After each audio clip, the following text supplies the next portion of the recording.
ಎಲ್ಲ ಹೇಗಾಗೋಗಿದ್ದಾರೆ ಅಂದರೆ ಧರ್ಮವನ್ನು ಉಪಯೋಗಿಸ್ಕೊಂಡು ತನ್ನ ಬೇಳೆ ಬೇಯಿಸ್ಕೊಳ್ಳೋಕ್ಕೆ ಹೇಗೆ ನೋಡ್ತಾ ಇದ್ದಾರೆ. ಎಲ್ಲೋ ಒಂದು ಕಡೆ ಇಂಥದ್ದನ್ನು ಅಮುಕಬೇಕು, ಇಂಥದ್ದನ್ನ ಕ್ಲೀನ್ ಮಾಡಬೇಕು ಅಂದರೆ ಅದು ಮಠಾಧೀಶರು ಮತ್ತು ದೇವಸ್ಥಾನಗಳ ಪಾತ್ರ ಬಹಳ ದೊಡ್ಡದು. ಧರ್ಮಸ್ಥಳ ಎಷ್ಟು ಸುಮಾರು ನಾನು ಓದಿ ತಿಳ್ಕೊಂಡಿರೋ ಪ್ರಕಾರ ಸುಮಾರು 800 ವರ್ಷಗಳ ಇತಿಹಾಸ ಇದೆ. ಯಾವಾಗ ತುಂಬ ಧರ್ಮ ನ್ಯಾಯ ನೀತಿ ಅಂತ ನಡ್ಕೊಂಡು ಹೋಗ್ತಾ ಇರುತ್ತೆ, ಆವಾಗ ಅವ್ರಿಗೆ ತೊಂದರೆ ಕೊಡಬೇಕು ಅಂದರೆ ಕೊನೆ ಅಸ್ತ್ರನೇ ಅಪಪ್ರಚಾರ ಅಂತ. ಪ್ರೆಸೆಂಟ್ ಸಿಚುವೇಶನ್ಗೆ ವೈಜ್ಞಾನಿಕವಾಗಿ ಸಾಮಾಜಿಕವಾಗಿ ಈ ಸಮಾಜಕ್ಕೆ ಅಂಥ ಒಬ್ಬ ಮನುಷ್ಯ, ಅಂಥ ಒಬ್ಬರು ದೇವರ ರೂಪದ ಥರ ಅಂಥವ್ರು ಸಿಗೋದು ತುಂಬ ಕಷ್ಟ. ಇವಾಗ ಅಲ್ಲಲ್ಲ ಅದು ದಾನಿಗಳು, ಮುಜರಾಯಿ ಇಲಾಖೆ ದುಡ್ಡು ಹಾಕಲ್ಲ, ದಾನಿಗಳು ತಂದ್ಕೊಡೋ ದುಡ್ಡಲ್ಲಿ ಅನ್ನದಾನೋತ್ಸವಗಳು ನಡೀತಾ ಇದೆ ಕೆಲವೊಂದು ದೇವಸ್ಥಾನ. ಆದರೆ ಧರ್ಮಸ್ಥಳ ವರ್ಷಾನುಗಟ್ಲೆಯಿಂದ ಅನ್ನದಾನ ಮಾಡ್ತಾ ಬಂದರು. ಧರ್ಮಾಧಿಕಾರಿಯಾಗಿ ಕೂತ್ಕೊಂಡು ಅವ್ರೇನು ಮಾಡಲಿಲ್ಲ, ತುಂಬ ಕಷ್ಟಪಟ್ಟಿದ್ದಕ್ಕೆ ಇವತ್ತು ಆ ಸ್ಥಾನ ಸಿಕ್ಕಿರ್ತಕ್ಕಂಥದ್ದು. ಕಳೆದ ಬಾರಿ ಒಂದು ಧರ್ಮಗಳ ಕುರಿತು ಒಂದು ಸಂದರ್ಶನ ಮಾಡಿ ತುಂಬಾ ಚೆನ್ನಾಗಿ ನೀವು ಹೇಳಿದ್ರಿ, ವಿವರಿಸಿದ್ರಿ. ಹಾಗೆ ಮತ್ತೆ ಬಂದಿದ್ದೀವಿ ಈ ಧರ್ಮ ಮತ್ತು ಈ ದೇವಾಲಯ ಮಠಾಧೀಶರ ಇದ್ರ ಬಗ್ಗೆ ಮಾತಾಡೋದಾದ್ರೆ ಸರ್, ಈ ಮಠಾಧೀಶರು ಈ ಪಾತ್ರ ಏನು, ಮತ್ತೆ ಒಂದು ಎಕ್ಸಾಂಪಲ್ ಯಾವ್ದಾದ್ರು ದೇವಾಲಯದ ಬಗ್ಗೆ ಹೇಳೋದಾದ್ರೆ ನೀವು ನೋಡಿ, ಧರ್ಮವನ್ನು ಉಳಿಸ್ಬೇಕು ಅಂದರೆ ಭಾಳ ಇಂಪಾರ್ಟೆಂಟಾಗಿ ಜನಗಳಲ್ಲಿ ಭಾವನೆಯಲ್ಲಿ ಧರ್ಮದ ಬಗ್ಗೆ ಒಂದು ಅಭಿಮಾನ ಇರಬೇಕು, ಪ್ರೀತಿ ಇರಬೇಕು. ಅಟ್ ದ ಸೇಮ್ ಟೈಮ್ ಯಾವ ಮಟ್ಟಿಗೆ ಅಭಿಮಾನ ಇರಬೇಕು ಅಂದರೆ ಆ ಧರ್ಮ ಇನ್ನೊಬ್ಬರಿಗೆ ತೊಂದರೆ ಮಾಡಬಾರ್ದು, ಅಷ್ಟರ ಮಟ್ಟಿಗೆ ಆ ಅಭಿಮಾನ ಪ್ರೀತಿ ಇರಬೇಕು. ಅದರಲ್ಲಿ ಬಹಳ ಮುಖ್ಯವಾಗಿ ಮಠಾಧೀಶರು ಮತ್ತು ಈ ದೇವಸ್ಥಾನಗಳ ಪಾತ್ರ ಬಹಳ ದೊಡ್ಡದಿದೆ. ಯಾಕಂದರೆ ಇವತ್ತು ನಮ್ಮ ಜನ ಒಂದು ಗೌರವ ಕೊಡ್ತೀವಿ. ಇವತ್ತು ರಾಜಕಾರಣಿಗಳು ಎಲ್ಲ ಹೇಗಾಗೋಗಿದ್ದಾರೆ ಅಂದರೆ ಧರ್ಮವನ್ನು ಉಪಯೋಗಿಸ್ಕೊಂಡು ತನ್ನ ಬೇಳೆ ಬೇಯಿಸ್ಕೊಳ್ಳೋಕ್ಕೆ ಹೇಗೆ ನೋಡ್ತಾ ಇದ್ದಾರೆ. ಎಲ್ಲೋ ಒಂದು ಕಡೆ ಇಂಥದ್ದನ್ನು ಅಮುಕಬೇಕು, ಇಂಥದ್ದನ್ನ ಕ್ಲೀನ್ ಮಾಡಬೇಕು ಅಂದರೆ ಅದು ಮಠಾಧೀಶರು ಮತ್ತು ದೇವಸ್ಥಾನಗಳ ಪಾತ್ರ ಬಹಳ ದೊಡ್ಡದು. ಯಾಕೆಂದರೆ ಮಠಾಧೀಶರು ಅವರನ್ನು ನಂಬಿಕೊಂಡು ಸ್ವಾಮಿ ನಮ್ಮ ಕುಲದವರು, ನಮ್ಮ ಒಂದು ಕುಲಕ್ಕೆ ಒಂದು ಗುರುಗಳು ಅಂತ ನಾವು ನೋಡಿಕೊಂಡು ಎಲ್ಲ ಮಠಗಳು, ಅದರಲ್ಲಿ ಬಹಳ ಶ್ರೇಷ್ಠವಾದಂಥ ಒಂದಷ್ಟು ಮಠಗಳಿದ್ದಾವೆ. ಫಾರ್ ಎಕ್ಸಾಂಪಲ್ ಸಿದ್ಧಗಂಗಾ ಮಠ, ಇಲ್ಲಿ ಬಾಲಗಂಗಾಧರನಾಥ ಸ್ವಾಮೀಜಿಯವ್ರದ್ದು BGS ಏನಿತ್ತು ಅದು, ಈ ಥರ ಹಲವಾರು ಒಂದಷ್ಟು ಮಠಗಳಿದೆ. ಉತ್ತರ ಕರ್ನಾಟಕದಲ್ಲಿ ಇವತ್ತಿಗೂ ಕೂಡ ಒಳ್ಳೊಳ್ಳೆ ಮಠಗಳು ಇವತ್ತಿಗೂ ಇದೆ. ಕೆಲವೊಬ್ಬರು ಕಳಂಕಿತವಾದಂಥ ಸ್ವಾಮಿಗಳು ಇದ್ದಾರೆ, ಹೆಸರಿಗೆ ಅವರು ಮಠಾಧೀಶರು, ಬಟ್ ಖಂಡಿತ ಅವರು ಕಳಂಕ ಹೊತ್ತಿರ್ತಾರೆ. ಅದರಲ್ಲೂ ಒಂದಷ್ಟು ಧರ್ಮ ಹೊರತುಪಡಿಸಿ ಜನಗಳಲ್ಲಿ ಒಂದು ಭಾವನೆಗಳಲ್ಲಿ ಜನಗಳ ಜೀವನಕ್ಕೆ ಹತ್ತಿರವಾಗಿ ಇರ್ತಕ್ಕಂಥದ್ದು. ಆಮೇಲೆ ದೇವಸ್ಥಾನಗಳು ತಾವು ಹೇಳಿದ್ರಿ, ದೇವಸ್ಥಾನಗಳಲ್ಲಿ ಯಾವುದು ಜನಗಳಿಗೆ ಒಂದು ಒಳ್ಳೆ ರೀತಿಯಲ್ಲಿ ನಮ್ಮ ಧರ್ಮದಲ್ಲಿ ಕರ್ಕೊಂಡೋಗುತ್ತೆ, ಒಳ್ಳೆ ದಾರಿಯಲ್ಲಿ ಕರ್ಕೊಂಡೋಗುತ್ತೆ, ಅದರ ಅಭಿವೃದ್ಧಿಗೆ ಅಂದರೆ ನನ್ನ ಪ್ರಕಾರ ಅದರಲ್ಲಿ ಇವತ್ತಿನ ಸ್ಥಿತಿಗತಿಗಳಲ್ಲಿ ಸಿದ್ಧಗಂಗಾ ಮಠ ಒಂದು, ಬಾಲಗಂಗಾಧರನಾಥ ಸ್ವಾಮೀಜಿಯವರು, ಇವಾಗ ನಿರ್ಮಲಾನಂದ ಸ್ವಾಮೀಜಿಗಳಿರೋದು ಒಂದು ಮಠ ಇದೆಯಲ್ಲ, ಅದೊಂದು ಬಿಟ್ಟರೆ ನನಗೆ ತುಂಬ ಹತ್ತಿರವಾಗಿ ಇವತ್ತು ಜನಗಳ ಹತ್ತಿರದಲ್ಲಿ ಇರ್ತಕ್ಕಂಥದ್ದು, ಜನಗಳಿಗೆ ಬಹಳ ಸಹಾಯ ಮಾಡ್ತಾ ಇರ್ತಕ್ಕಂಥದ್ದು ಅಂದರೆ ಅದು ಧರ್ಮಸ್ಥಳ ಅಂತ ಹೇಳ್ಬೋದು. ಅದು ಮಠ ಅಲ್ಲ, ಒಂದು ದೇವಸ್ಥಾನ. ಆಯಿತಾ? ದೇವಸ್ಥಾನ, ಧರ್ಮಸ್ಥಳ ಏನು ದೇವಸ್ಥಾನ ಇದೆ ಅದ್ರ ಬಗ್ಗೆ ನಾನು ಹೇಳಕ್ಕೆ ಇಷ್ಟಪಡ್ತೀನಿ. ಯಾಕಂದರೆ ಆ ದಾರಿಯಲ್ಲೇ ಪ್ರತಿಯೊಬ್ಬರು ಹೋದರೆ ಬಹಳ ಒಳ್ಳೆಯದು ಅಂತ ನನ್ನ ಒಂದು ಅನಿಸಿಕೆ. ಈಗ ಧರ್ಮಸ್ಥಳದ ಬಗ್ಗೆ ತಾವು ಕೇಳಿರ್ತೀರ, ಹೋಗಿರ್ತೀರ ಕೂಡ. ಆಯಿತಾ? ಧರ್ಮಸ್ಥಳ ಎಷ್ಟು ಸುಮಾರು ನಾನು ಓದಿ ತಿಳ್ಕೊಂಡಿರೋ ಪ್ರಕಾರ ಸುಮಾರು 800 ವರ್ಷಗಳ ಇತಿಹಾಸ ಇದೆ. ಸುಮಾರು 800 ವರ್ಷ ಇರ್ಬೋದು. ಆಯಿತಾ? ತುಂಬ ದೊಡ್ಡ ಇತಿಹಾಸ. ಇವತ್ತು ಧರ್ಮಸ್ಥಳದ ಸುತ್ತಮುತ್ತ ಅದು ಮಾಡ್ತಾ ಇರ್ತಕ್ಕಂಥ ಸೇವೆ ಅದು ಇದೆಲ್ಲ ನೋಡಿ, ಇತ್ತೀಚಿನ ತಾವೆಲ್ಲ ನಾನು ನಿಮ್ಗೆ ಲಾಸ್ಟ್ ಸಂದರ್ಶನ ಕೂಡ ಕೊಟ್ಟಿದ್ದೆ ಕೂಡ. ಹೇಗೆ ಅಂದರೆ ಯಾವಾಗ ಒಬ್ಬ ವ್ಯಕ್ತಿ, ನನಗೆ ಲಾಸ್ಟ್ ಯಾವಾಗಲೂ ಒಂದ್ಸಲ ಹೇಳಿದ್ದೆ ನಿಮಗೆ, ಯಾವಾಗ ತುಂಬ ಧರ್ಮ ನ್ಯಾಯ ನೀತಿ ಅಂತ ನಡ್ಕೊಂಡು ಹೋಗ್ತಾ ಇರುತ್ತೆ, ಆವಾಗ ಅವ್ರಿಗೆ ತೊಂದರೆ ಕೊಡಬೇಕು ಅಂದರೆ ಕೊನೆ ಅಸ್ತ್ರನೇ ಅಪಪ್ರಚಾರ ಅಂತ. ಆಯಿತಾ? ಧರ್ಮಸ್ಥಳದಕ್ಕೂ ಕೂಡ ಅದೇ ಥರ ಅಪಪ್ರಚಾರ ಮಾಡೋಕ್ಕೆ ಪ್ರಾರಂಭ ಮಾಡಿದ್ರು ಒಂದಷ್ಟು ದಿವಸ ಇತ್ತೀಚಿನಗಳಲ್ಲಿ. ಆದರೆ ನೋಡಿ, ದೇವರ ದೃಷ್ಟಿಯಲ್ಲಿ ಅದು ನಿಲ್ಲಿಲ್ಲ, ಹೊರಟೋಯ್ತು. ಯಾಕಂದರೆ ಜನಗಳಿಗೂ ಕೂಡ ಗೊತ್ತು ಅವ್ರು ಮಾಡ್ತಾ ಅವರೆಲ್ಲ ಹಿತಶತ್ರುಗಳು, ಅಕ್ಕಪಕ್ಕ ಇರ್ತಕ್ಕಂಥವ್ರೆ, ತಮಗೇನು ಯಾವಾಗ ಬೆನಿಫಿಟ್ ಆಗಲ್ಲ, ಏನು ಅವ್ರಿಗೆ ಸಿಗಲ್ಲ, ಆವಾಗ ಅಪಪ್ರಚಾರ ಪ್ರಾರಂಭ ಮಾಡ್ತಾರೆ. ಧರ್ಮಸ್ಥಳ ವೀರೇಂದ್ರ ಹೆಗ್ಡೆ ಅವರು ಇವತ್ತಿನ ಪ್ರೆಸೆಂಟ್ ಸಿಚುವೇಶನ್ಗೆ ವೈಜ್ಞಾನಿಕವಾಗಿ ಸಾಮಾಜಿಕವಾಗಿ ಈ ಸಮಾಜಕ್ಕೆ ಅಂಥ ಒಬ್ಬ ಮನುಷ್ಯ, ಅಂಥ ಒಬ್ಬರು ದೇವರ ರೂಪದ ಥರ ಅಂಥವ್ರು ಸಿಗೋದು ತುಂಬ ಕಷ್ಟ. ಇವತ್ತು ತಿಳ್ಕೊಳ್ಳಿ, ಧರ್ಮಸ್ಥಳಕ್ಕೆ 4 ರೀತಿಯ ದಾನಗಳು ಮಾಡ್ತಾರೆ ಧರ್ಮಸ್ಥಳ. ಎಷ್ಟು ಜನಕ್ಕೆ ಅದು ಗೊತ್ತಿದೆಯೋ ಗೊತ್ತಿಲ್ಲ ಅಂದರೆ ತಿಳ್ಕೊಳ್ಳಿ. ಒಂದು ಅನ್ನದಾನ, ಆಯಿತಾ? ಅಭಯದಾನ, ಆಮೇಲೆ ಔಷಧಿ ದಾನ, ವಿದ್ಯಾದಾನ. 4 ಆಧಾರದ ಮೇಲೆ ಧರ್ಮಸ್ಥಳ ಇರ್ತಕ್ಕಂಥದ್ದು. ಗೊತ್ತಾಯ್ತಲ್ಲ. ಅನ್ನದಾನ ಪ್ರತಿ ಸಲ ಧರ್ಮಸ್ಥಳಕ್ಕೆ ಹೋದಾಗ ನೀವೇ ಎಲ್ಲರಿಗೂ ಗೊತ್ತು, ಈ ಧರ್ಮಸ್ಥಳ ಅನ್ನೋದು ಒಂದು ರೀತಿಯ ಸಾವಿರಾರು ಜನಕ್ಕೆ ಅನ್ನ ಹಾಕುವಂಥ ಒಂದು ಎಷ್ಟು ಲಕ್ಷಾಂತರ ಜನ ಪ್ರತಿ ದಿವಸ ಅನ್ನ ದಾಸೋಹ, ಪ್ರತಿ ದಿವಸ. ಅದನ್ನು ನೋಡಿ ಎಷ್ಟೋ ಬೇರೆ ಬೇರೆ ದೇವಸ್ಥಾನಗಳಲ್ಲಿ ಇವತ್ತು ಊಟ ಹಾಕಕ್ಕೆ ಪ್ರಾರಂಭ ಮಾಡಿದ್ದಾರೆ, ನಿಮಗೆ ಗೊತ್ತಿರಲಿ ಆಯಿತಾ. ಮುಜರಾಯಿ ಇಲಾಖೆಗೆ ದೊಡ್ಡ ಎಷ್ಟೆಷ್ಟು ದೇವಸ್ಥಾನಗಳು ಎಷ್ಟೆಷ್ಟು ಲಕ್ಷ ಕೋಟಿಗಟ್ಟಲೆ ದುಡ್ಡು ಬರುತ್ತೆ, ಆದರೆ ಅವ್ರು ಹಾಕೋಲ್ಲ. ಇವಾಗ ಅಲ್ಲಲ್ಲ ಅದು ದಾನಿಗಳು, ಮುಜರಾಯಿ ಇಲಾಖೆ ದುಡ್ಡು ಹಾಕಲ್ಲ, ದಾನಿಗಳು ತಂದುಕೊಡೋ ದುಡ್ಡಲ್ಲಿ ಅನ್ನದಾನೋತ್ಸವಗಳು ನಡೀತಾ ಇದೆ ಕೆಲವೊಂದು ದೇವಸ್ಥಾನ. ಆದರೆ ಧರ್ಮಸ್ಥಳ ವರ್ಷಾನುಗಟ್ಲೆಯಿಂದ ಅನ್ನದಾನ ಮಾಡ್ತಾ ಬಂದರು.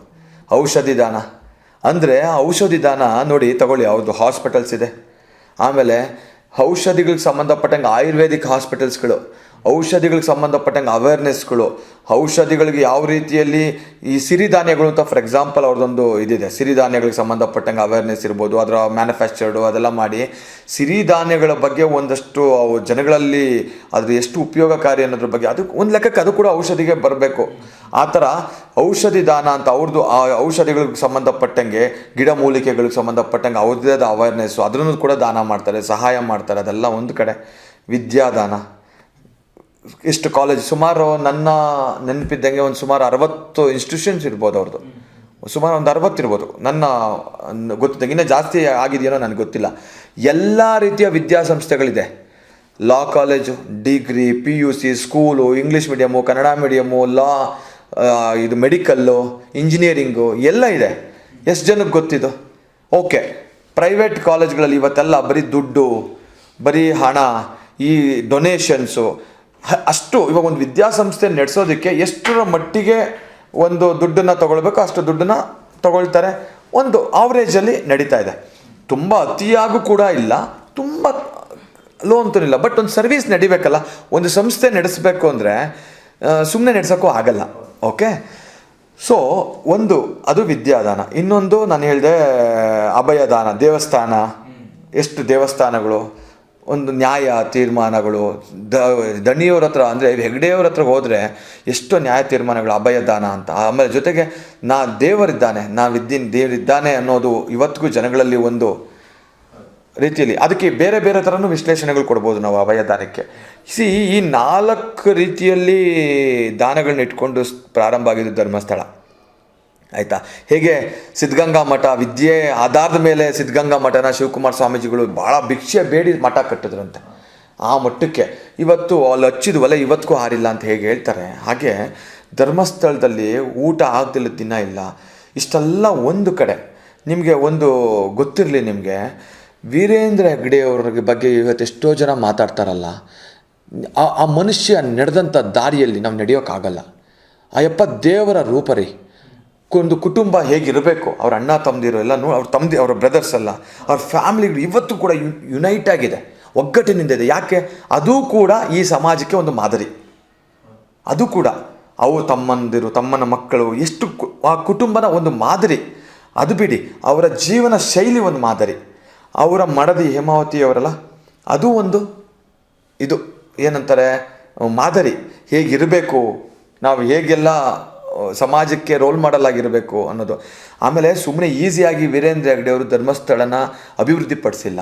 ಅವರು ನಾನು ಯಾರ್ದೋ ಕೇಳ್ತಾ ಇದ್ದೆ, ಹಿರಿಯರೊಬ್ಬರಿದ್ದರು, ಅವ್ರನ್ನ ಕೇಳ್ತಾ ಇದ್ದೆ. ಅವತ್ತಿನ ಕಾಲದಲ್ಲಿ ಯಾವುದೋ ಒಂದು ಹಳೆ ಕಾರ್ ಇತ್ತಂತೆ, ಕಾರ್ ಎತ್ಕೊಂಡು ರಾಜ್ಯಗಳು ಪ್ರವಾಸಗಳು ಸುಮ್ಮನೆ ಮಾಡಿಲ್ಲ. ಅವರು ತುಂಬ ಕಷ್ಟಪಟ್ಟಿದ್ದಾರೆ. ಸುಮ್ಮನೆ ಅವ್ರಿಗೇನು ಅದೇ ಧರ್ಮಾಧಿಕಾರಿಯಾಗಿ ಕೂತ್ಕೊಂಡು ಅವ್ರೇನು ಮಾಡಲಿಲ್ಲ. ತುಂಬ ಕಷ್ಟಪಟ್ಟಿದ್ದಕ್ಕೆ ಇವತ್ತು ಆ ಸ್ಥಾನ ಸಿಕ್ಕಿರ್ತಕ್ಕಂಥದ್ದು. ಇವತ್ತು ಲಕ್ಷಾಂತರ ಜನ ಯಾಕೆ ಅವ್ರನ್ನ ನಂಬ್ತಾರೆ, ಯಾಕೆ ಅವ್ರನ್ನ ಪ್ರೀತಿಸ್ತಾರೆ, ಯಾಕೆ ಅವ್ರನ್ನ ಆರಾಧಿಸ್ತಾರೆ? ಯಾರೋ ಒಂದಷ್ಟು ಜನ ಅಪಪ್ರಚಾರ ಮಾಡ್ತಾರಲ್ಲ, ಅವರೆಲ್ಲ ಯಾರು? ಕಿಡಿಗೇಡಿಗಳು. ನಾವು ನನ್ನ ಪ್ರಕಾರ ಅಂಥವ್ರನ್ನ ಇಂಥ ಸಮಯದಲ್ಲಿ ನೆನೆಸ್ಕೊಳ್ಳೋದು ಕೂಡ ಅವ್ರಿಗೆಲ್ಲ ಒಳ್ಳೇದು ಖಂಡಿತ ಆಗೋದೇ ಇಲ್ಲ. ಆಮೇಲೆ ಏನು ಗೊತ್ತಾ, ಯಾವಾಗ ಒಬ್ಬ ಮನುಷ್ಯ ಆಕಾಶದಲ್ಲಿ ಇರ್ತಾನೆ, ಅವನಿಗೆ ಕಲ್ಲೊಡೆದ್ರೆ ಸ್ವಲ್ಪ ನಾವು ಅಲ್ಲಿಗೆ ಬರ್ಬೋದು ಅಂತ ಯೋಚನೆ ಮಾಡುವಂಥ ಇಂಥ ಕಿಡಿಗೇಡಿಗಳನ್ನ ಬಗ್ಗೆ ನಾವು ಮಾತಾಡೋದು ಕೂಡ ವ್ಯರ್ಥ. ಅವರೆಲ್ಲ ಈ ಸಮಾಜಕ್ಕೆ ಮಾರಕ, ಒಂಥರ ಸ್ವಾರ್ಥಿಗಳು, ಆಯಿತಾ. ಇವತ್ತು ಧರ್ಮಸ್ಥಳನ ನಂಬಿಕೊಂಡು ಲಕ್ಷಾಂತರ ಜನ ಕೆಲಸ ಮಾಡ್ತಾಯಿದ್ದಾರೆ.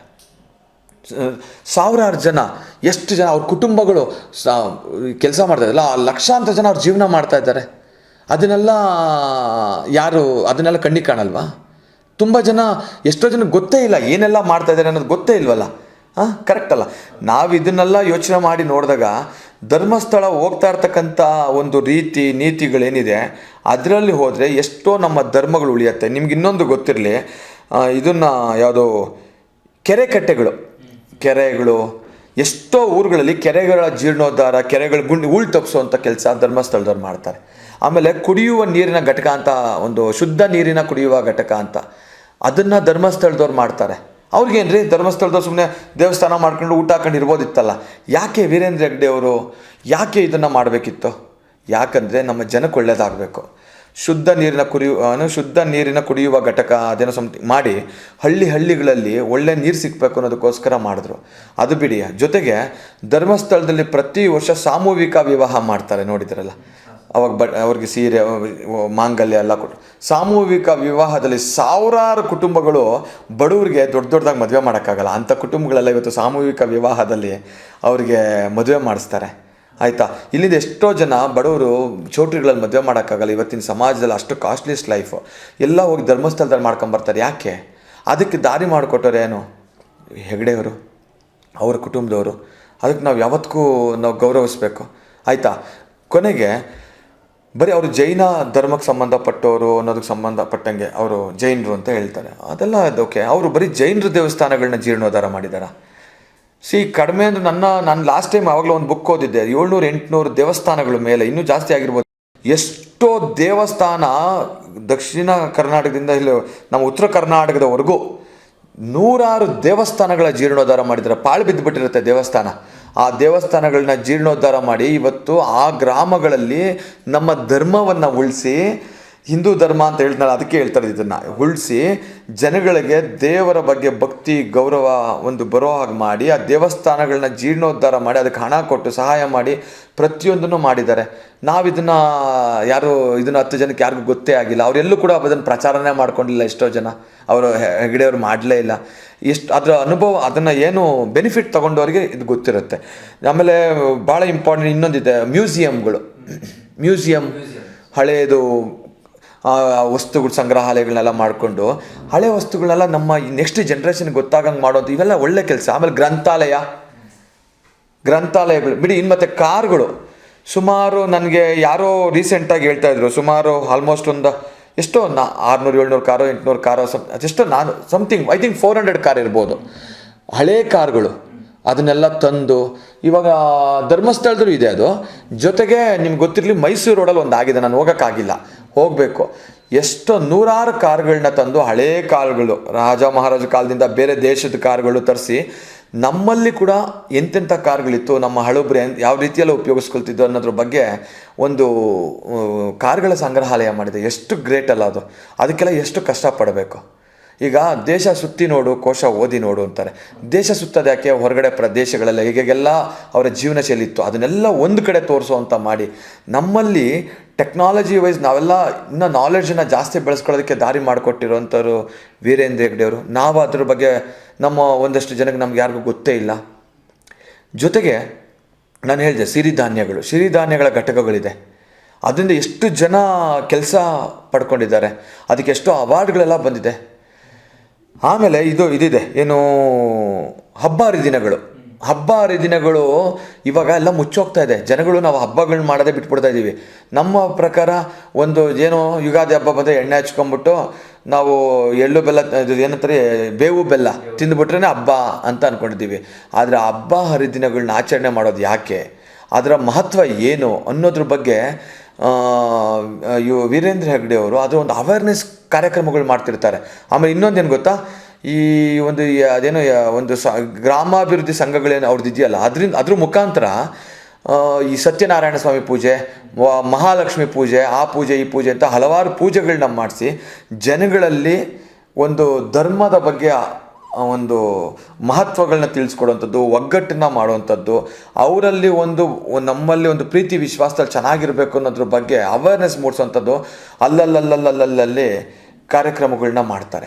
ಜೊತೆಗೆ ಬೇರೆ ಅನ್ಯ ಧರ್ಮೀಯರು ಕೆಲವೊಬ್ಬರು ಅದರಲ್ಲೂ ಕೂಡ ಕೆಟ್ಟವ್ರು ಇರ್ತಾರೆ. ಹೇಗಂದರೆ ಈ ಕನ್ವರ್ಟ್ ಮಾಡುವಂಥದ್ದು, ಅದನ್ನೆಲ್ಲ ತಡೆಯುವಂಥ ಕೆಲಸಗಳು ಹೈಯೆಸ್ಟ್ ಮಾಡ್ತಾ ಇರ್ತಕ್ಕಂಥದ್ದು ಧರ್ಮಸ್ಥಳದವರು. ಇದನ್ನು ಯಾವುದು ನಮ್ಮ ಕಣ್ಣಿಗೆ ಕಾಣಿಸೋದಿಲ್ಲ, ಇದನ್ನು ಯಾರು ನಾವು ಎತ್ತಿ ಪ್ರಚಾರ ಮಾಡೋದಿಲ್ಲ, ನಾವು ಹೇಳೋದಿಲ್ಲ. ಇವಾಗ ಎಲ್ಲೋ ಒಂದು ಕಡೆ ಇದೆಲ್ಲದಕ್ಕೂ ಕಾರಣ ಯಾರು? ಇದಕ್ಕೆಲ್ಲ ವೀರೇಂದ್ರ ಹೆಗ್ಡೆಯವರು, ಅವ್ರ ಕುಟುಂಬ ಧರ್ಮಸ್ಥಳ ಕ್ಷೇತ್ರ, ತಂದೆ ಮಂಜುನಾಥ ಸ್ವಾಮಿ, ಅಣ್ಣಪ್ಪ ಸ್ವಾಮಿ ಆಶೀರ್ವಾದದಿಂದ ಇಷ್ಟೆಲ್ಲ ಮಾಡ್ತಾ ಇದ್ದಾರಲ್ಲ, ನಾವಿದನ್ನು ಯಾವ ರೀತಿಯಲ್ಲಿ ನಾವು ಹೇಳಬೇಕು? ಇದು ಧರ್ಮ ಉಳಿಸುವಂಥ ಕಾರ್ಯಗಳಲ್ವಾ? ನಮ್ಮದು ಇದರಲ್ಲಿ ಪಾತ್ರ ಏನು ಅಂದರೆ, ಅಪಪ್ರಚಾರ ಮಾಡೋರು ಬಿಡಿ, ನಾವು ಕಡೆ ಪಕ್ಷ ಅದರಿಂದ ಬೆನಿಫಿಟ್ ತಗೊಂಡಂಥ ಜನ ಒಂದಷ್ಟು ಒಳ್ಳೆ ಮಾತಾಡಬೇಕು. ಧರ್ಮವನ್ನು ಉಳಿಸೋದಕ್ಕೆ ಧರ್ಮಸ್ಥಳದ ದಾರಿಯಲ್ಲಿ ಎಷ್ಟು ಜನ ಹೋಗಿದ್ದಾರೆ ಅನ್ನೋದನ್ನು ನಾವು ಯೋಚನೆ ಮಾಡಬೇಕು. ನಾನು ಯಾವುದೋ ಒಂದಷ್ಟು ಅವಾಗಲೇ ನೋಡ್ತಾ ಇದ್ದೆ ನಾನು ಇದನ್ನು, ಏನೋ ಆಸ್ಪತ್ರೆಗಳು ಅದೆಲ್ಲ ಒಂದು ಕಡೆ ಆದರೆ, ಇನ್ನೊಂದು ನಾನು ಏನೋ ನೋಡ್ತಾ ಇದ್ದೆ ಏನಂದರೆ, ಈ ಫಾರ್ ಎಕ್ಸಾಂಪಲ್ಲು ಈ ವೀರೇಂದ್ರ ಹೆಗ್ಡೆ ಅವರು ಈ ಸಾಲ ಕೊಡ್ತಾರೆ ಹಳ್ಳಿಗಳಲ್ಲಿ, ಗ್ರಾಮಾಭಿವೃದ್ಧಿ ಸಮಥಿಂಗ್ ಅದೆಲ್ಲ ಅಂದ್ಕೊಂಡು, ಅದರಲ್ಲಿ ಸಾಲ ಕೊಡ್ತಾರೆ. ಅವ್ರು ಆ್ಯಕ್ಚುಲಿ ಸಾಲ ಅವ್ರ ಹತ್ರ ಏನೋ ಮನೇಲಿ ದುಡ್ಡಿರುತ್ತೆ, ದುಡ್ಡು ತಂದು ಕೊಡಲ್ಲ. ನಾನು ಲಾಸ್ಟ್ ಟೈಮ್ ಒಂದು ಪ್ರೋಗ್ರಾಮ್ ಅವ್ರದಕ್ಕೆ ಗೆಸ್ಟಾಗಿ ಯಾರೋ ಕರೆದಿದ್ರು, ಅವಾಗ ಹೋಗಿದ್ದೆ. ಅವ್ರು ಹೇಳ್ತಾರೆ ಬ್ಯಾಂಕ್ಗಳಲ್ಲಿ ಸಾಲ ತೊಗೊಂಡು ಇಷ್ಟು ಪರ್ಸೆಂಟ್ ಅಂತ, ಅಲ್ಲಿಗೆ ಲೋನು ಧರ್ಮಸ್ಥಳದ ಅದೇ ಏನು ಸಂಸ್ಥೆ ಮಾಡಿದ್ದಾರೆ ಅವರು ಸಾಲನ SKDRPನೋ ಸಮಥಿಂಗ್ ಆ ಥರ ಏನೋ ಒಂದು ಬರುತ್ತದು, ಅವರು ಸಾಲವನ್ನು ಬ್ಯಾಂಕಲ್ಲಿ ಲೋನ್ ತೊಗೊಂಡು ಜನಗಳಿಗೆ ಕೊಡ್ತಾರೆ. ಜನಗಳ ಹತ್ರ ಅದನ್ನು ತಿರುಗಿ ಅಗೇನ್ ವಾಪಸ್ ತೊಗೊಂಡು ಅದನ್ನು ಬ್ಯಾಂಕಿಗೆ ಲೋನ್ ಕಟ್ಟಬೇಕು. ಇವರು ಹೆಂಗೆ ಪ್ರಚಾರ ಮಾಡ್ತಾರೆ, ಇಷ್ಟು ಸಾಲ ಇವರು ಇಷ್ಟು ಬಡ್ಡಿ ತೊಗೊಳ್ತಾರೆ ಹಾಗೆ ಹೀಗೆ ಅಂತ. ಇನ್ನೊಂದು ಫ್ರೀಯಾಗಿ ಕೊಡೋಕ್ಕಾಗ್ತದೆ ಜನಕ್ಕೆ? ಜನಕ್ಕೆ ಇವತ್ತೊಂದು 50,000 ಲೋನ್, ಒಂದು ಪ್ರೈವೇಟ್ ಬ್ಯಾಂಕಲ್ಲಿ ಹೋಗಿ ಲೋನ್ ತೊಗೊಬೇಕಂದ್ರೆ 28 ಡಾಕ್ಯುಮೆಂಟ್ ಕೊಡಬೇಕು. ವಿತೌಟ್ ಎನಿ ಡಾಕ್ಯುಮೆಂಟ್ಸ್ ಧರ್ಮಸ್ಥಳದವರು ಸಾಲ ಕೊಡುವಂಥದ್ದು. ನಿಮಗೆ ಗೊತ್ತಿರಲಿ, ಇದೊಂದು ಗೊತ್ತಿರಬೇಕು. ವಿತೌಟ್ ಎನಿ ಡಾಕ್ಯುಮೆಂಟ್ಸ್ ಸಾಲ ಕೊಡ್ತಾರೆ. ಹಳ್ಳಿಗಳಲ್ಲಿ ಜನ ಬಡವರಿದ್ದಾರೆ. ಇವತ್ತು ಅವ್ರಿಗೆ 50,000 ದುಡ್ಡು ಸಿಕ್ಕಿದ್ರೆ ಅದು ಎಷ್ಟೋ ಒಂದು ದೊಡ್ಡ ಅವ್ರಿಗೆ ಕಷ್ಟಕ್ಕಾಗತ್ತೆ. ಏನೂ ಡಾಕ್ಯುಮೆಂಟ್ಸ್ ಇಲ್ಲದೆ ಅಷ್ಟು ಸಾಲ ಕೊಟ್ಟು ಆಮೇಲೆ ಅವರವರಲ್ಲೇ ಒಂದು ಯುನೈಟ್ ಆಗಿ ಕೂತ್ಕೊಂಡು ಅವರವರೇ ಅದನ್ನು ಕಲೆಕ್ಷನ್ ಮಾಡಿ, ಅಂದರೆ ಅದನ್ನು ವಸೂಲು ಮಾಡಿಕೊಂಡು ಅದನ್ನು ತೀರಿಸುವಂಥದ್ದು. ಅದು ಅವರವರೇ ಯಾರು ಕೊಡ್ತಾರೆ ಅವರವರಲ್ಲೇ ಮಾಡುವಂಥದ್ದು. ಯಾರೇನು ಒತ್ತಾಯಪೂರ್ವಕವಾಗಿ ಹೋಗಿ ಗಲಾಟೆಗಳು ಮಾಡುವಂಥದ್ದಲ್ಲ. ಇಷ್ಟೆಲ್ಲ ಯಾಕೆ ಮಾಡ್ತಾರೆ? ಜನಗಳಿಗೋಸ್ಕರ ಜನಗಳೇ ತಗೊಳ್ಳೋವಂಥ ಬೆನಿಫಿಟ್ಸ್ ಅವೆಲ್ಲ, ಆಯಿತಾ? ಅದಕ್ಕೆ ದಾರಿ ಮಾಡಿಕೊಟ್ಟವರು ವೀರೇಂದ್ರ ಹೆಗ್ಡೆ ಅವರು. ನಾವು ಇದನ್ನೆಲ್ಲ ನಾವು ನೋಡಬೇಕು. ಇದೆಲ್ಲ ಎಲ್ಲಿಗೆ ಬರುತ್ತೆ ಗೊತ್ತಾ? ಅಲ್ಟಿಮೇಟಾಗಿ ನಮ್ಮ ಧರ್ಮವನ್ನು ಉಳಿಸುವಂಥ ಕೆಲಸಕ್ಕೆ ಬರುತ್ತೆ. ಏನು ವೀರೇಂದ್ರ ಹೆಗ್ಡೆ ಅವರು ಸ್ವಾರ್ಥಕ್ಕೋಸ್ಕರ ಮಾಡ್ತಾ ಇದ್ದಾರಾ? ಯಾರಿಗೋಸ್ಕರ ಮಾಡ್ತಾ ಇದ್ದಾರೆ? ಜನಕ್ಕೋಸ್ಕರ ಮಾಡ್ತಾ ಇದ್ದಾರೆ. ಇವತ್ತು ಧರ್ಮಸ್ಥಳ ಕ್ಷೇತ್ರದಲ್ಲಿ ಅಷ್ಟು ಜನ ಕೆಲಸ ಮಾಡ್ತಾ ಇದ್ದಾರಲ್ಲ, ಎಲ್ಲೋ ಒಂದು ಕಡೆ ಇದೆಲ್ಲ ಯೋಚನೆ ಮಾಡಿ ನೋಡಿದಾಗ ಆ ಕ್ಷೇತ್ರ ಇಲ್ಲೆಲ್ಲೋ ಇದೆ, ಅದರ ಸ್ಥಾನ ಇಲ್ಲೆಲ್ಲೋ ಇದೆ. ಆ ಪವರ್ ಶಕ್ತಿ ಇವತ್ತು ಯಾರು ಏನೇ ಮಾಡಿದ್ರು ಧರ್ಮಸ್ಥಳಕ್ಕೆ ಬರೋ ಜನ ಕಡಿಮೆ ಆಗಿಲ್ಲ. ಲಕ್ಷ ದೀಪೋತ್ಸವ ನಡೆಯುತ್ತೆ, ಲಕ್ಷ ಜನ ಇರ್ತಾರೆ. ಲಕ್ಷ ಜನ, ಲಕ್ಷ ದೀಪೋತ್ಸವ ಆದರೆ ಅದು ನೋಡೋಕ್ಕೆ ಲಕ್ಷ ಜನ ಇರ್ತಾರೆ. ಆಮೇಲೆ ಒಂದು ಹೊಸ ವರ್ಷ ಬರಲಿ, ಶಿವರಾತ್ರಿ ಬರಲಿ, ಎಷ್ಟು ಜನ ಉತ್ತರ ಕರ್ನಾಟಕದಿಂದ ಜನ ಅಷ್ಟು 100,000 ಕಿಲೋಮೀಟರ್ ಎಷ್ಟು ಜನ ಬರ್ತಾರೆ ಗೊತ್ತಾ? ಅದರಿಂದ ಬಂದಲ್ಲಿ ಮಲ್ಕೊಂಡು ಎಷ್ಟು ಜನಕ್ಕೆ ಅಲ್ಲಿ ಎಷ್ಟು ರೂಮ್ಗಳು, ಅಷ್ಟು ಜನಕ್ಕೆ ಊಟ, ಎಷ್ಟು ವ್ಯವಸ್ಥೆ, ಇವೆಲ್ಲ ನಾವು ನೋಡಬೇಕು. ಇದೆಲ್ಲ ಧರ್ಮವನ್ನು ಉಳಿಸುವಂಥ ಕೆಲಸ. ಇದೇ ಥರ ಪ್ರತಿಯೊಂದು ಮಠಾಧೀಶರುಗಳು ಕೂಡ ಕೆಲಸ ಮಾಡಬೇಕು. ನೋಡಿ, ಇವತ್ತು ಧರ್ಮಸ್ಥಳ ವೀರೇಂದ್ರ ಹೆಗ್ಡೆ ಅವರು ಯಾವ್ದಾನ ಪಕ್ಷದ ಪರವಾಗಿ ಮಾತಾಡೋದು ನೋಡಿದ್ದೀರಾ ನೀವು? ಸಾಧ್ಯನೇ ಇಲ್ಲ. ಯಾವತ್ತಿಗೂ ಅಷ್ಟೇ ಅವರು ಯಾವುದೇ ಪಕ್ಷದ ಪರವಾಗಿ ಮಾತಾಡಲ್ಲ. ಅವರು ವ್ಯಕ್ತಿಯ ಪರವಾಗಿ ಒಂದಷ್ಟು 2-3 ಮಾತಾಡೋದು ನೋಡಿದ್ದೀವಿ. ವ್ಯಕ್ತಿ ನನಗೆ ಒಬ್ಬರು ಲೆಕ್ಚರ್ ಹೇಳ್ತಾರೆ, ನಮಗೆ ಪಕ್ಷ ಅಲ್ಲ, ನಮಗೆ ಬರೋದು ವ್ಯಕ್ತಿಗಳು. ಒಂದು ಪಕ್ಷ ನೋಡೋಕ್ಕೋದ್ರೆ ಪಕ್ಷದಲ್ಲಿ ಕೆಟ್ಟವರು ಇರ್ತಾರೆ, ಒಳ್ಳೆಯವರು ಇರ್ತಾರೆ. ನಾವು ಪಕ್ಷನ ಅಲ್ಲ ರೆಪ್ರೆಸೆಂಟ್ ಮಾಡಿ. ವೀರೇಂದ್ರ ಹೆಗ್ಡೆ ಅವ್ರಿಗೆ ಇವತ್ತು ರಾಷ್ಟ್ರ ಮಟ್ಟದಲ್ಲಿ ಅವ್ರಿಗೆ ಒಂದು ಸ್ಥಾನಮಾನ ಗೌರವ ಕೊಟ್ಟರು, ಆಯಿತಾ? ಏನೇ ಅವರಿಗೆ ಕೊಟ್ಟಿರಲಿ, ಸ್ಥಾನಮಾನ ಗೌರವ ಕೊಟ್ಟಿರಲಿ, ಆ್ಯಕ್ಚುಲಿ ಅದಕ್ಕಿಂತ ಮೇಲಿದ್ದಾರೆ ಅವರು. ಅದಕ್ಕಿಂತ ದೊಡ್ಡ ಸೇವೆ ಮಾಡಿದ್ದಾರೆ. ಅವ್ರಿಗೆ ಎಂತೆಂಥ ಅವಾರ್ಡ್ಗಳು, ಡಾಕ್ಟರ್ ವೀರೇಂದ್ರ ಹೆಗ್ಡೆ ಅವ್ರಿಗೆ ಎಂತೆಂಥ ಅವಾರ್ಡ್ಗಳು ಬಂದಿದೆ ಅವರಿಗೆ. ನನ್ನ ಪ್ರಕಾರ ಆ ಸ್ಥಾನದಲ್ಲಿ ನಾವು ಹೋಗೋಕ್ಕೆ ಇನ್ನೊಂದು 10 ಜನ್ಮ ಎತ್ತು ಬಂದರೂ ತುಂಬ ಕಷ್ಟ ಇದೆ. ಆ ಥರ ಹೋಗೋಕ್ಕಾಗಲ್ಲ. ಅದರಲ್ಲೂ ಇವತ್ತಿನ ಸಮಾಜದಲ್ಲಿ ನಮ್ಮ ಕಣ್ಮುಂದೆ ಕಾಣ್ತಾ ಇರ್ತಕ್ಕಂಥ ಅವ್ರ ದೇವರು ಅಂದರೂ ಕೂಡ ತಪ್ಪಾಗೋದಿಲ್ಲ. ಯಾಕಂದರೆ ಆ ಸ್ಥಿತಿಲಿ ಇವತ್ತು ಮಠ ಮಾನ್ಯಗಳೆಲ್ಲ ರಾಜಕೀಯದಲ್ಲಿ ಬೆರ್ತೋಗಿದ್ದಾವೆ. ಎಷ್ಟೋ ಮಠಗಳು ರಾಜಕೀಯದವ್ರು ಯಾವನೋ ಒಬ್ಬ ಅವ್ರ ಜಾತಿಯವನು, ಅವ್ರ ಧರ್ಮದವನು ಅಥವಾ ಇನ್ನೊಂದು ಈ ಥರದಕ್ಕೆ ಸಪೋರ್ಟ್ ಮಾಡೋದು, ಬೇಡದಿಲ್ಲದ ಕಡೆ ಎಲ್ಲ ಸ್ಟೇಟ್ಮೆಂಟ್ಗಳು ಕೊಡೋದು, ಕೆಟ್ಟದಾಗ ಸ್ಟೇಟ್ಮೆಂಟ್ಗಳು ಕೊಡೋದು. ರಾಜಕೀಯದಲ್ಲಿ ಯಾರೋ ಒಬ್ಬ ನಮ್ಮವನಿಗೊಬ್ಬರು ಮಿನಿಸ್ಟರ್ಗಿರಿ ಕೊಡಿ ಅನ್ನೋದು, ನಮ್ಮನ್ನು CM ಮಾಡಿ ಅನ್ನೋದು, ಇವೆಲ್ಲ ಏನಾಗೋಗಿದೆ? ರಾಜಕೀಯ ಮಠ ಮಾನ್ಯಗಳು ಯಾವತ್ತಿಗೂ ಅಷ್ಟೇ ಧರ್ಮ ಕಾರ್ಯಗಳನ್ನ ಮಾಡೋದಕ್ಕೆ ಬರಬೇಕು, ಆಯಿತಾ? ಅದಕ್ಕೆ ಹೇಳಿದ್ನಲ್ಲ, ರೋಲ್ ಮಾಡಲ್ ಶಿವಕುಮಾರ್ ಸ್ವಾಮೀಜಿಗಳು ಇದ್ದರು, ಬಾಲಗಂಗಾಧರನಾಥ ಸ್ವಾಮೀಜಿ ಇದ್ದರು, ಇವತ್ತು ನಿರ್ಮಲಾನಂದ ಸ್ವಾಮೀಜಿಗಳು ಅವನ ದಾರಿಯಲ್ಲಿ ಹೋಗೋ ಪ್ರಯತ್ನದಲ್ಲಿ ಅವರು ಹೋಗೋ ಕೆಲಸ ಮಾಡ್ತಾ ಇದ್ದಾರೆ. ಅವರು ಆಯಿತಾ. ಅದಕ್ಕೆಷ್ಟೋ ಅಡ್ಡಿ ಆತಂಕಗಳು ಬರ್ತಿರುತ್ತೆ, ಅದನ್ನೆಲ್ಲ ಮೀರಿ ಹೋಗಬೇಕು ಇವತ್ತು. ಅದನ್ನೆಲ್ಲ ಮೀರಿ ಕೆಲಸ ಮಾಡಬೇಕು. ಆದರೆ ನನಗೆ ಬಹಳ ಇಷ್ಟವಾಗಿ ಕೆಲಸ ಮಾಡ್ತಾ ಇರ್ತಕ್ಕಂಥದ್ದು, ಅದರಲ್ಲೂ ನಮ್ಮ ಕರ್ನಾಟಕದಲ್ಲಿ ಇರ್ತಕ್ಕಂಥ ಒಂದು ಪ್ರಸಿದ್ಧ ಕ್ಷೇತ್ರ, ಒಂದು ಧರ್ಮ ನೆಲೆಸಿರ್ತಕ್ಕಂಥ ಒಂದು ಕ್ಷೇತ್ರ ಅಂದರೆ ಅದು ಧರ್ಮಸ್ಥಳ. ಅದು ನಡೆಸ್ತಾ ಇರ್ತಕ್ಕಂಥ ವೀರೇಂದ್ರ ಹೆಗ್ಗಡೆ ಅವರು, ಅದು ಧರ್ಮ ಉಳಿಸುವಂಥ ಕಾರ್ಯನ ಅವ್ರು ಮಾಡ್ತಾ ಇದ್ದಾರೆ. ಇನ್ನು ನಾನು ಹೇಳ್ತಾ ಹೋದರೆ ಇಷ್ಟುದ್ದ ಹೇಳ್ಬೋದು, ಇಷ್ಟುದ್ದ. ಈ ಗಿಡಮೂಲಿಕೆಗಳು ಉಳಿಸುವಂಥದ್ದು, ಕಾಡು ಪ್ರದೇಶ ನೋಡಿ, ಇನ್ನೊಂದು ಹಳ್ಳಿ ಕಾಡುಗಳನ್ನ ಉಳಿಸುವಂಥದ್ದು, ಕಾಡಿನಲ್ಲಿರ್ತಕ್ಕಂಥ ಪ್ರಾಣಿಗಳು ಪಕ್ಷಿಗಳಿಗೆ ಉಳಿಸುವಂಥ ಕೆಲಸಗಳು ಎಷ್ಟು ಒಂದೆರಡಲ್ಲ ಇವರೇ ಅವ್ರು ಮಾಡ್ತಾ ಇರ್ತಕ್ಕಂಥ ಕೆಲಸ. ನನ್ನ ಪ್ರಕಾರ ಅದನ್ನು ಹೇಳ್ತಾ ಹೋದರೆ ನಾನು ಒಂದು 2 hours 3 hours ನಿಮ್ಗೆ ಇಂಟರ್ವ್ಯೂ ಕೊಡ್ಬೋದು, ಅಷ್ಟು ಇದೆ. ನಾನು ಹೇಳೋದು, ಜನ ಏನೆಲ್ಲ ಧರ್ಮಸ್ಥಳ ಕ್ಷೇತ್ರದಿಂದ ಕೆಲಸ ನಡೀತಾ ಇದೆ, 10 ಜನಕ್ಕೆ ಏನೆಲ್ಲ ಬೆನಿಫಿಟ್ ಆಗ್ತಾ ಇದೆ ಅನ್ನೋದ್ರ ಬಗ್ಗೆ ನೋಡಿ ಆ ಕ್ಷೇತ್ರದ ಜೊತೆಯಲ್ಲಿ ನಾವಿರ್ಬೇಕು. ಆಮೇಲೆ ಭಾಳ ಇಂಪಾರ್ಟೆಂಟ್, ನಾವು ಇಷ್ಟು ಲಕ್ಷಾಂತರ ಜನ ಹೋಗಿ ಬರ್ತೀವಲ್ಲ, ಧರ್ಮಸ್ಥಳ ಎಷ್ಟು ನೀಟ್ನೆಸ್ ಮೇಂಟೈನ್ ಮಾಡಿದೆ ನೋಡಿದ್ದೀರಲ್ಲ, ಎಷ್ಟು ಡಿಸಿಪ್ಲಿನ್ನು, ಎಷ್ಟು ನೀಟ್ನೆಸ್ಸು. ಅದಷ್ಟು ಈಸಿನಾ? ಅದನ್ನು ನಾವು ಬೇರೆ ಯಾವುದನ್ನೋ ಒಂದು ಇದ್ದಿದ್ದರೆ, ಈ ದೇವಸ್ಥಾನಗಳು ಮುಜರಾಯಿ ಇಲಾಖೆಯಲ್ಲಿ ಅಲ್ಲಿರ್ತದಲ್ಲ, ಅಲ್ಲಿ ಕ್ಲೀನ್ ಮಾಡೋಕ್ಕೆ ಕೂಡ ಒಂದು ಟೆಂಡರ್ ಕೊಡ್ತಾರೆ. ಆ ಟೆಂಡರಲ್ಲೂ ಕೂಡ ಕರಪ್ಷನ್ ತುಂಬಿರ್ತೈತೆ. ಸೊ ಅಲ್ಲಿ ಏನೂ ಇರಲ್ಲ, ಏನು ಕೆಲಸಗಳೇ ಆಗಲ್ಲ. ಎಷ್ಟು ದೇವಸ್ಥಾನಗಳಿದೆ ಇವತ್ತು. ಗವಿಗಂಗಾಧರೇಶ್ವರ ದೇವಸ್ಥಾನ ಎಷ್ಟು ಪುರಾತನ ದೇವಸ್ಥಾನ ನಮ್ಮ ಬೆಂಗಳೂರಲ್ಲಿ, ಒಂದು ಡೆವಲಪ್ಮೆಂಟ್ ವರ್ಕ್ ಆಗಲ್ಲ ಅಲ್ಲಿ. ಏನು ಮಾಡ್ತಾವ್ರೆ? ಇದು ಎಂತೆಂಥ ದೇವಸ್ಥಾನ ಬೆಂಗಳೂರಲ್ಲಿ ಇವತ್ತು ಹಿಸ್ಟಾರಿಕಲ್ ದೇವಸ್ಥಾನಗಳು. ನಮ್ಮ ಬನಶಂಕರಿ ದೇವಸ್ಥಾನ ಜಾಗ ಇದೆಯಲ್ಲ, 100 ಎಕರೆನ ನುಂಗಾಗ್ತಾವ್ರಲ್ಲಿ ಭ್ರಷ್ಟಾಚಾರಿಗಳು. ನಾನು ಇನ್ನು ಸ್ವಲ್ಪ ದಿವಸದಲ್ಲಿ ಅದನ್ನು ಕೂಡ ವಿಚಾರ ತಗೊಳ್ತೀವಿ. ಭ್ರಷ್ಟಾಚಾರದಲ್ಲಿ ತುಂಬ ಹೋಗ್ತಾಯಿದೆ. ಬನಶಂಕರಮ್ಮನ ದೇವಸ್ಥಾನದ ಎಷ್ಟು ಜಾಗಗಳು ನುಂಗಾಗ್ತಾ ಇದ್ದಾರೆ ಗೊತ್ತಾ? ಎಷ್ಟೋ ಜನ ಗೊತ್ತಿಲ್ಲ. ಅದರ ಜಾಗಗಳು ಎಲ್ಲ ಕರೆಕ್ಟಾಗಿ ಲಿಸ್ಟ್ ರೆಡಿ ಮಾಡಿ ಅದನ್ನು ಕರೆಕ್ಟಾಗಿ ದೇವಸ್ಥಾನ ಸುಪರ್ದಿಗೆ ತಗೊಳ್ಳೋಂಥ ಕೆಲಸ ಮಾಡ್ತಾ ಇಲ್ಲ. ದೇವಸ್ಥಾನ ಜಾಗ ಮೆಟ್ರೋಗೋಯ್ತು, ಅದೆಷ್ಟೋ ಲಕ್ಷ ಕೋಟಿ ದುಡ್ಡು ಬಂದಿದೆ. ಇವತ್ತಿಗೂ ಆ ದುಡ್ಡು ರಿಲೀಸ್ ಮಾಡಿಸ್ಕೊಂಡು ದೇವಸ್ಥಾನ ಡೆವಲಪ್ಮೆಂಟ್ಗೇನು ಮಾಡೋಂಥ ಕೆಲಸ ಮಾಡಲ್ಲ. ಈ ಥರದ್ದು 1-2 ತುಂಬ ದೇವಸ್ಥಾನಗಳು ಭ್ರಷ್ಟಾಚಾರದಲ್ಲಿ ತುಂಬೋಗಿದೆ, ಆಯಿತಾ. ಪುಣ್ಯಕ್ಕೆ ಇವತ್ತೆಲ್ಲ ಒಂದು ಕಡೆ ಧರ್ಮ ನೆಲೆಸಿ ಡೆವಲಪ್ಮೆಂಟ್ ಮಾಡಿ ಎಲ್ಲ ಒಂದು ಒಳ್ಳೆ ರೀತಿಯಲ್ಲಿ ಜನಗಳಿಗೆ ಭಕ್ತಿಗೆ ತಕ್ಕನಾಗಿ ಧರ್ಮವನ್ನು ಉಳಿಸ್ಕೊಂಡು ಹೋಗ್ತಾ ಇರ್ತಕ್ಕಂಥ ಕ್ಷೇತ್ರದಲ್ಲಿ ಅಗ್ರಗಣ್ಯ ಕ್ಷೇತ್ರ ಧರ್ಮಸ್ಥಳ. ಸೊ ಅದು ನನಗೆ ಒಂದು ಮಾರ್ಗ ಅಂತ ನನ್ನ ಒಂದು ಅನಿಸಿಕೆ ಇದೆ.